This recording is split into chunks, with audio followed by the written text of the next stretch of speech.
Taste the Daily.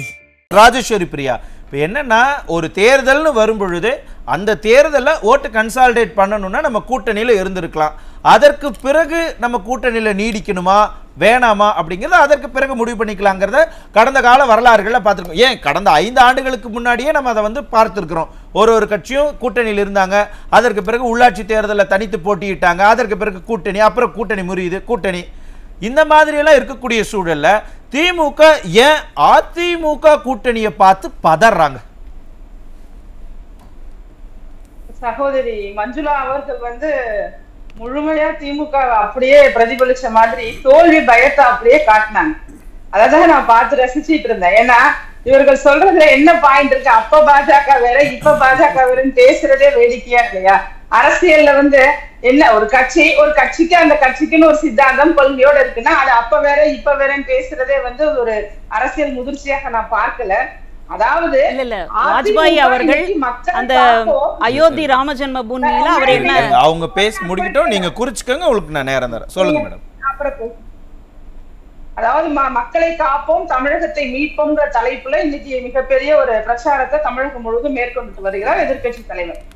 என்னன்னா நீங்க மற்ற கட்சிகள் ஒருமித்தமா சிந்திக்க, மற்ற கட்சிகள் அதாவது திமுகவை வீழ்த்த வேண்டும் என்கிற புள்ளி அவ்வளவுதான் பார்க்கணும். இதை தவிர நீங்க 10 பொருத்தம் பார்க்கறதுக்கு இது திருமணம் கிடையாது. இங்க 10 பொருத்தம் பார்த்து எந்த அரசியல் கட்சியும் கூட்டணியும் வைக்கிறது இல்ல. கூட்டணி வேறு கொள்கை வேறு அப்படிங்கறத மிக தெளிவாக தொடர்ச்சியாக சொல்றாங்க. நீங்க ஏற்கனவே எல்லாத்த பத்தியும் பேசிட்டீங்க. திமுக காங்கிரஸ் கூட்டணியா இருக்கட்டும், 2001 பாஜக கூட்டணியாக இருக்கட்டும், இது பற்றி எல்லாம் நம்ம பேசிட்டோம். ஆனா அது பற்றி இப்ப பேச வேண்டாம்னு நினைக்கிறேன். அடுத்ததாக இன்னைக்கு புதிதாக இருக்கக்கூடிய கட்சி விஜய் அவர்கள் கட்சி தொடங்கி இருக்காரு, நாம் தமிழர் கட்சி இருக்கு. அப்படி இவங்க எல்லாம் என்ன நிலைப்பாடு, எதற்காக அரசியலுக்குள்ள வந்தாங்கன்ற ஒரு பார்வை நம்ம பார்க்கணும். இப்ப நாம் தமிழர் என்ன சொல்லுவாங்க, தமிழ்நாட்டை தமிழர் தான் ஆள வேண்டும்னு சொன்னாங்க. சரி, எடப்பாடி கே பழனிசாமி அவர்கள் பச்சை தமிழர் தானே, அவர்களுடைய பிரதானமான ஒரு கொள்கையாக அவங்க கொண்டிருப்பது தமிழ்நாட்டை தமிழர் ஆள வேண்டும். அது ஓகேவா? அது கொண்டு பத்தாது அவங்க கூட்டணிக்கு வர்றதுக்கு. இந்த பக்கம் வாங்க, விஜய் அவர்கள் என்ன பேசுறாங்க, மன்னராட்சியை ஒழிக்க வேண்டும், நீங்க மன்னராட்சி நடக்குது அப்படின்னு முழுமையாக திமுகவை எதிர்த்து திமுகவை பற்றியே பேசிக் கொண்டிருக்கிறார். அதைத்தான் அதிமுக செய்து கொடுத்திருக்கிறது. அப்படி இருக்கும்போது ஒரு கூட்டணிக்குள்ள வர்றதுக்கு இவர்களுக்கெல்லாம் அந்த எண்ண ஓட்டம் சரியாக இருக்கு, இவங்க திமுகவை எதிர்க்கிறாங்க அப்படிங்கிறதையும் இந்த மாதிரி தமிழர் ஆள வேண்டும்ங்கிறத ஆதரிக்கிறாங்கிறது இந்த புள்ளிகளை எல்லாம் ஒன்று சேர்த்து பார்க்கும் போது அதிமுகவோட இணைந்து செயல்பட்டா இன்னும் ஒரு வலுவான கூட்டணியாக இருக்கும். 234 தொகுதியில 220 தொகுதி கூட வெற்றி பெறுவதற்கான வாய்ப்பாக அமையும் அப்படிங்கறதுதான் பாக்குறோம். இப்ப இதுல அதிமுகவுக்கு பெனிஃபிட் கூடவா அல்லது இப்ப மற்ற கட்சிகளுக்கெல்லாம் பெனிஃபிட் கூடவா அப்படின்னு பார்த்தா மற்ற கட்சிகளுக்கு தான் கூட. எடப்பாடி கே பழனிசாமி அவர்கள் அழைத்தாலும் இதனால பலன் அதிகமாக கிடைக்க போவது மற்ற கட்சிகளுக்கு தான். இதை உணரணும். அரசியலுக்குள்ள வந்த உடனே நான் முதல்வராக வேண்டும் அப்படிங்கிற ஒரு நிலைப்பாடுக்கு கூட இருக்கிற ஒரு 10 பேர் இந்த இளைஞர்கள் அவர்கள்லாம் இருக்கிறதுனால ஒரு முடிவெடுக்கிறது எவ்வளவு பெரிய ஒரு அறிவுளித்தனமா இருக்குன்னு அவங்களும் சிந்திக்கணும். ஏன்னா சாதாரணம் இல்ல, ஒரு தொகுதி எடுத்துக்கிட்டா எல்லா வாக்காளர்களும் ஒத்த வயதுடையவர்கள் கிடையாது, ஒரே மாதிரியான சிந்தனையுடையவர்கள் கிடையாது. ஏற்கனவே அதிமுகவிற்கு திமுகவிற்கெல்லாம் கட்டமைப்பு மிக சிறப்பாக இருக்கு எல்லா பகுதிகளிலுமே.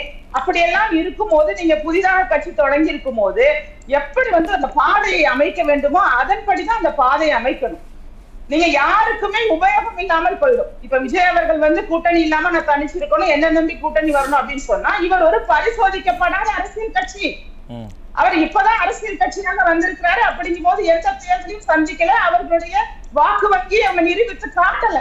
அவங்க வாக்கு வங்கியை நிரூபித்து காட்டாத போது இது மாதிரியான என் தலைமையில் கூட்டணி, நான் தான் முதல்வர் அப்படின்னு பேசுறதையே தமிழக மக்கள் விருப்பப்படல. மிக தெளிவானவர்கள் தமிழ்நாட்டு மக்கள், அரசியல் தெரிந்தவர்கள்.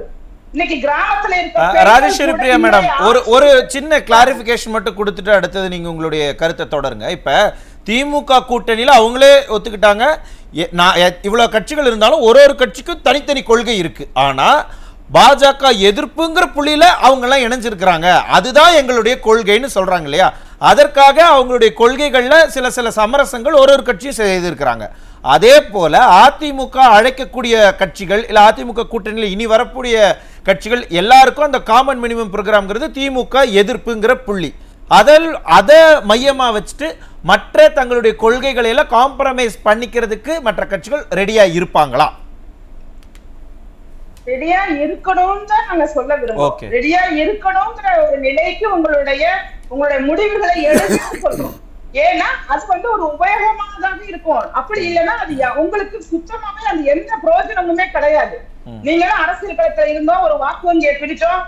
அண்ணன் முனைவர் பாஷா அவர்கள் சொன்னது போல நீங்க வேற ஒரு கட்சிக்காக உருவாக்கப்பட்டவர்களாக பி டீமா சி டீமாங்கிற ஒரு ஆராய்ச்சிக்கு தான் மக்கள் போவாங்க.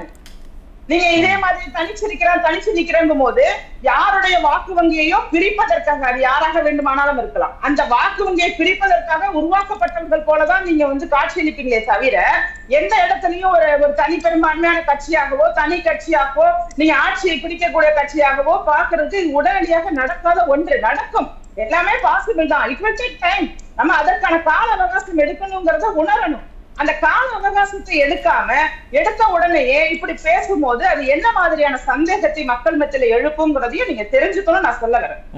திரு எடப்பாடி கே பழனிசாமி அவர்கள் ஒரு அரசியல்ல மூத்தவர், கிட்டத்தட்ட 60 ஆண்டு காலத்துக்கு மேல அரசியல்ல இருந்தவர். அப்படி இருக்கும்போது உங்களை கூட்டணிக்கு அழைக்கிறார் என்றால் அதற்குள்ள நிறைய உள்ளுக்குள்ள நிறைய இருக்கு.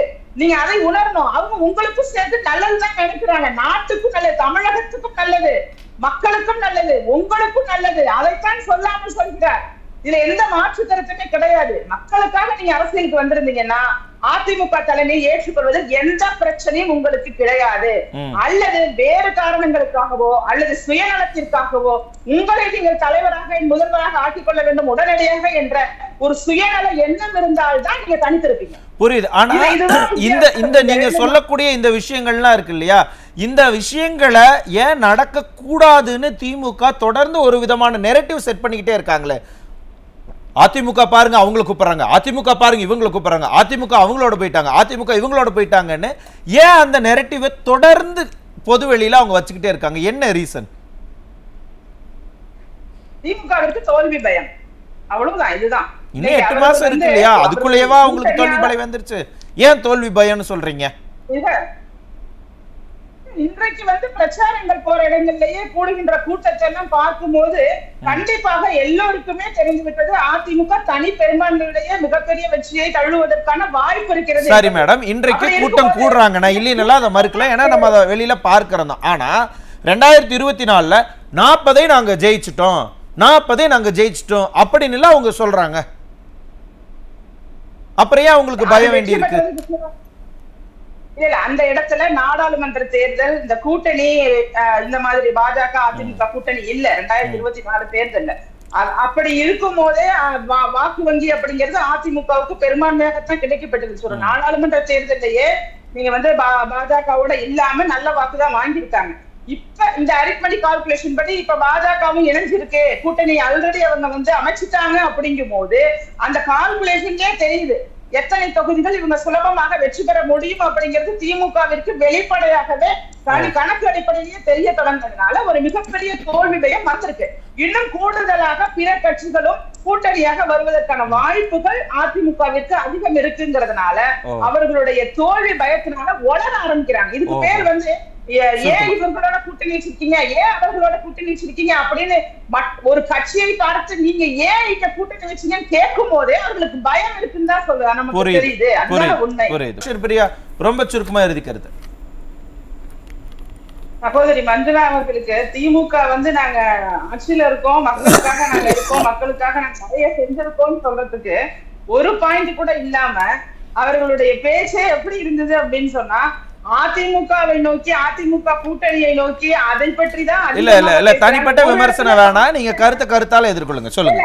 தனிப்பட்ட சொல்லுங்க, நான் திமுகவோட நிலைப்பாட்டை தான் சொல்றேன். அவர்களுமே அந்த கூட்டணிகளை நம்பிதான் இருக்காங்களே தவிர ஆட்சி அதிகாரத்தில் இருக்கும் போது இப்போது நம்ம மிக மோசமான ஆட்சிதான் நடத்திட்டு இருக்கோங்கிறது அவர்களுக்கு ஏற்றுக்கொள்வது போல இருக்கு. இன்னைக்கு சட்ட ஒழுங்கு பிரச்சனை, சகோதரி ஜமீலா அவர்கள் சொன்னது போல மக்களுக்கான பிரச்சனைகள் ஏராளமான பிரச்சனைகள் இருக்கு.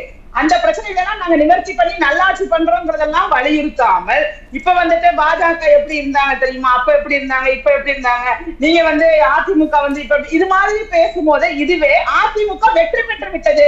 2026 தேர்தல்ல அதிமுகவுடைய வெற்றி திமுகவினரையே ஏற்றுக்கொள்ளப்பட்டதுங்கிற மாதிரி தான் என்னோட பார்வைக்கு தெரியும். புரியுது. பேசும் விதமும் அந்த கண்டிப்பாக நான் குறிப்பிடுவது சகோதரிகள் ஒட்டுமொத்த திமுகவினரை. புரியுது.